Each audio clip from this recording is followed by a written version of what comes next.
Bonjour à toutes et à tous et bienvenue dans JVAJT Sport. Salut Pierre. Salut Clément, salut à tous.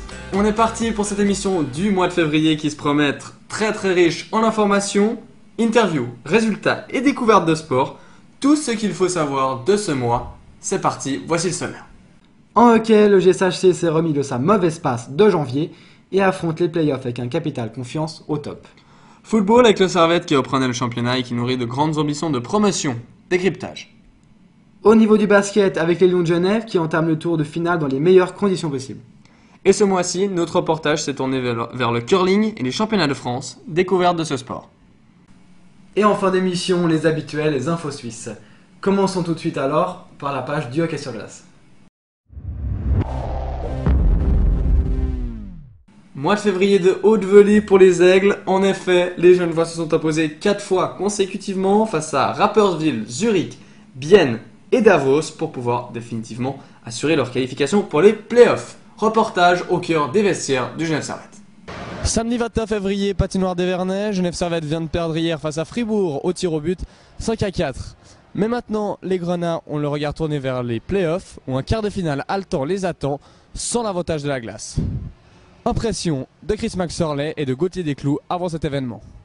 Le ticket en poche, la formation de Chris McSorley a logiquement relâché le pied avec 2 défaites en un week-end face à Fribourg et une à Rapperswil pour le 50e et dernier match de la saison régulière. C'est ce même Chris McSorley qui nous parle de l'approche des playoffs et de la fin de saison. Fin de saison régulière, avant les playoffs, une 6ème place qui reflète cette équipe où il y a des regrets de ne pas avoir pu jouer pour l'avantage de la glace.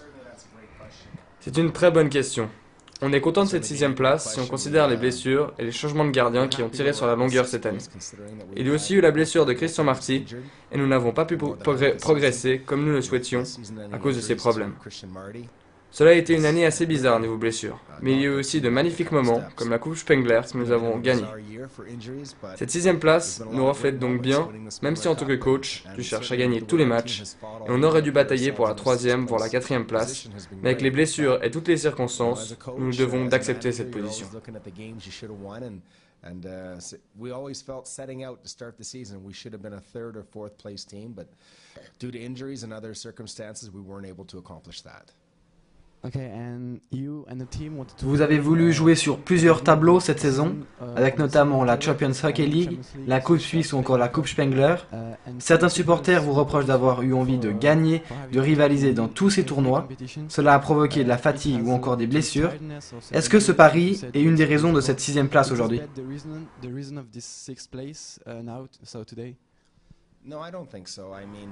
Non, je ne pense pas. Dans la culture que nous avons ici à Genève, dès que tu enfiles un maillot grenat, tu dois tout faire pour gagner le match. La Champions League et la Coupe Suisse ont été de super compétitions et on espère être au rendez-vous l'année prochaine. Je pense surtout que ce sont les médias qui créent cette polémique et cette mentalité que les joueurs doivent être fatigués. Et les joueurs lisent les journaux par la suite et sont atteints par ce qu'ils disent. Les joueurs s'entraînent aussi beaucoup et certains entraînements sont plus physiques que les matchs. And almost get snake charmed into thinking and believing it. But our players, they would much rather play than practice, and if they weren't playing, they would be practicing, and our practices are a lot harder than some games. Lors des playoffs, est-ce que ça va être une opportunité de mettre en avant les jeunes joueurs comme Desclous, Augustin Pose ou Florent Douai, à cause des blessures de Kemeroni ou encore Christophe Bayes ?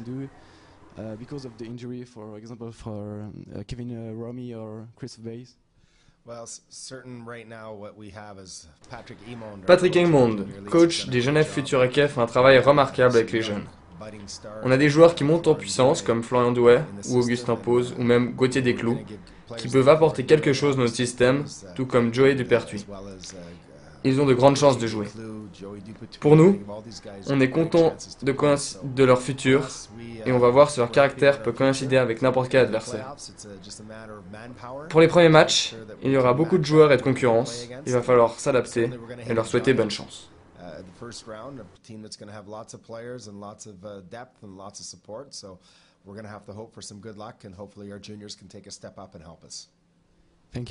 Les Grenats abordent ces séries avec une confiance retrouvée, mais également des joueurs qui reviennent de blessures.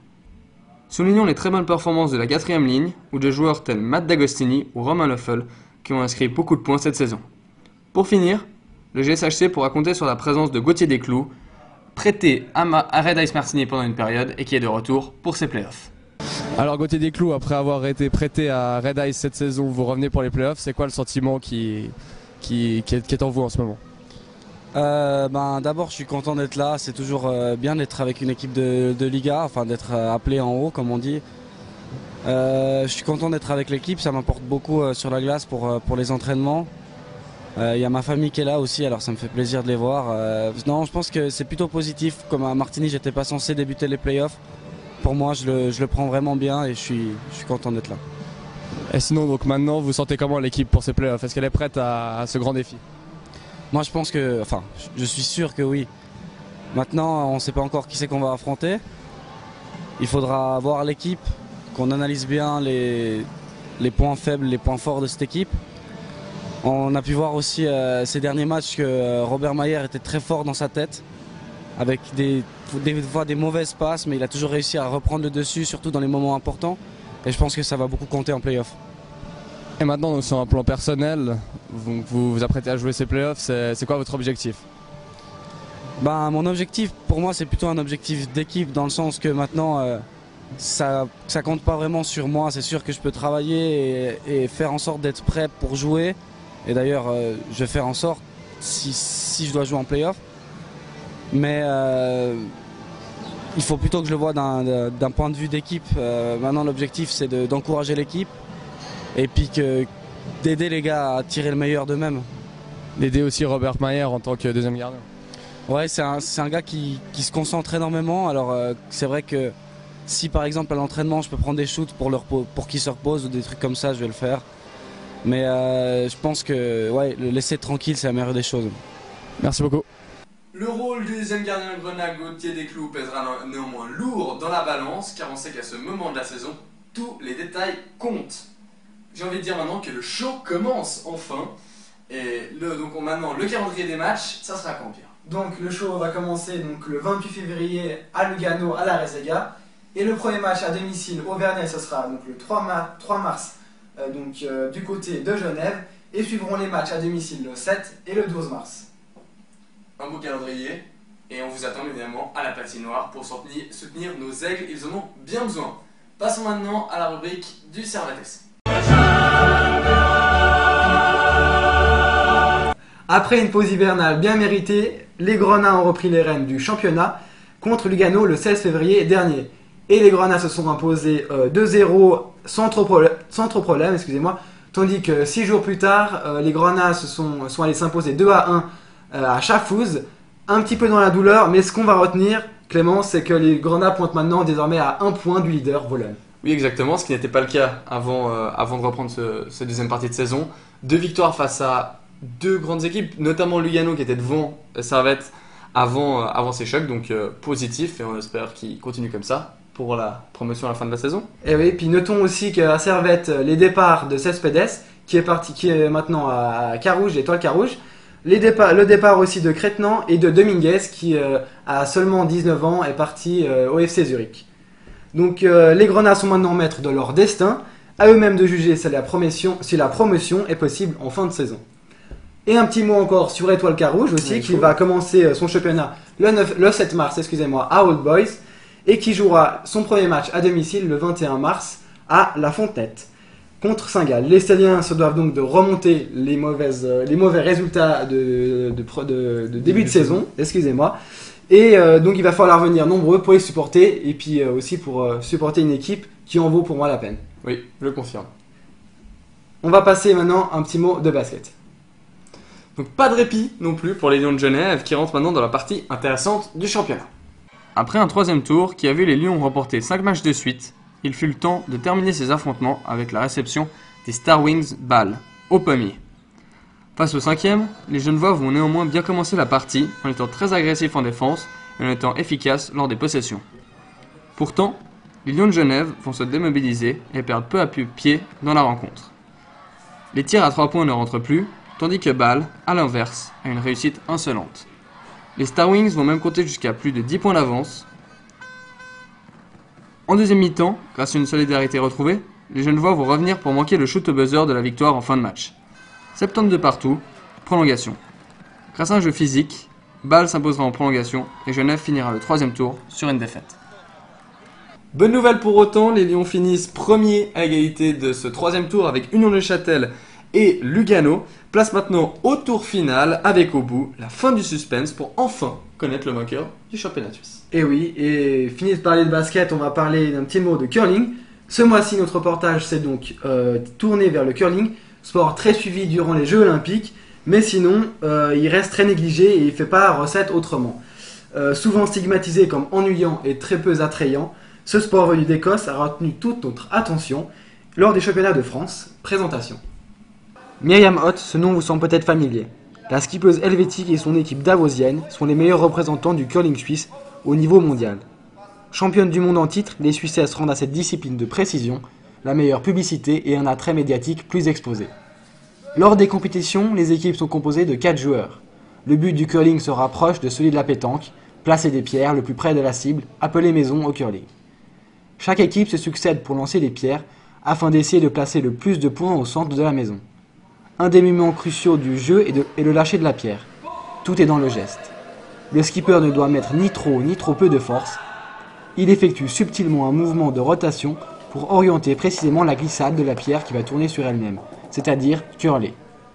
Autre particularité, les deux équipes vont pouvoir balayer la pierre afin de réchauffer légèrement la glace et ainsi influencer sa trajectoire tout en ayant une zone délimitée pour cet exercice. Swiss Curling profite de la période d'or que la Suisse vit avec ses équipes masculines et féminines, puisque l'association suisse de curling comprend pas moins de 8000 membres partout en Suisse. À Genève, il est possible de s'essayer à ce sport à Tivoli, au Petit-Lancy, ou encore à Soumoulin, à Chêne-Beaugerie. Notons aussi que l'équipe genevoise de la team De Cruz a terminé à une excellente 3e place lors des championnats du monde en 2014. Très beau sport qui mérite, à mon sens, une meilleure attention.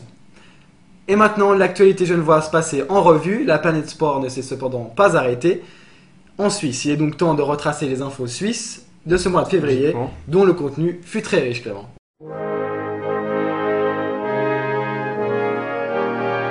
« 1er février, Yuri Podlachikov revient en force après sa blessure. Le champion olympique s'est imposé sur le Superpipe de l'Axe lors de l'European Open. C'est déjà la 3e fois en 4 ans que le Zurichois monte sur la plus haute marche du podium dans les Grisons. 7 février, une info qui va tous vous ravir, j'en suis sûr. Fanny Smith double la mise à Arosa. Après une victoire le vendredi, la Vaudoise s'est imposée le samedi et remporte ainsi son 10e succès sur le circuit. Cela a dû consoler la toute fraîche médaillée de bronze aux mondiaux de Kreisberg. Mais ce n'est pas fini pour elle, puisque la Vaudoise a remis ça 2 semaines plus tard en décrochant son 11e succès à Tegernsee.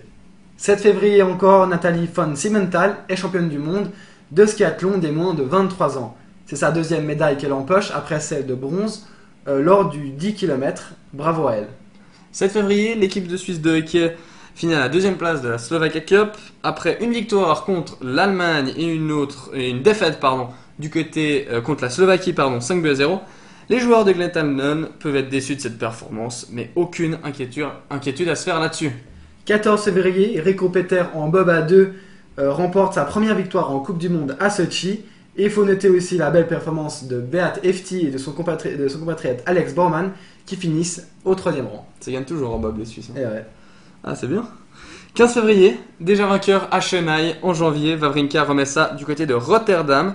Il s'impose en finale face à Thomas Berdych 6-3, 6-4. Le Vaudois fait bonne apparence en ce début d'année après avoir atteint le stade des demi-finales de l'Open d'Australie et donc 2 victoires en tournoi. 16 février, les épéistes suisses emmenés par Max Heinzer remportent le tournoi de la Coupe du Monde à Vancouver. Les Helvètes se sont imposés en finale 45-41 contre l'Ukraine. Une belle performance avant la phase qualificative des Jeux Olympiques. 21 février, seul représentant à vraiment nourrir des chances de médaille à Falun en ski nordique, pour ces mondiaux qui se déroulent en Suède encore en ce moment, Dario Colonia a remporté l'argent lors de l'épreuve du skiathlon et s'offre ainsi une 3e médaille mondiale. 21 février, Stefan Kung devient champion du monde de poursuite individuelle. Énorme sensation du côté suisse pour le Saint-Gallois qui remporte l'or en France. Magnifique. La relève de Fabian Cancellara est là, petit bémol. Cette discipline n'est pas inscrite aux Jeux Olympiques, mais bon, un grand bravo à lui. Ah, on peut le dire vraiment, il a magnifique, en plus en France. Parfait. Cette émission de février touche maintenant à sa fin. J'aimerais remercier tout le monde, Clément aussi. Merci à toi. Et on se retrouve donc pour le mois prochain, au mois de mars. Ciao, ciao. A plus.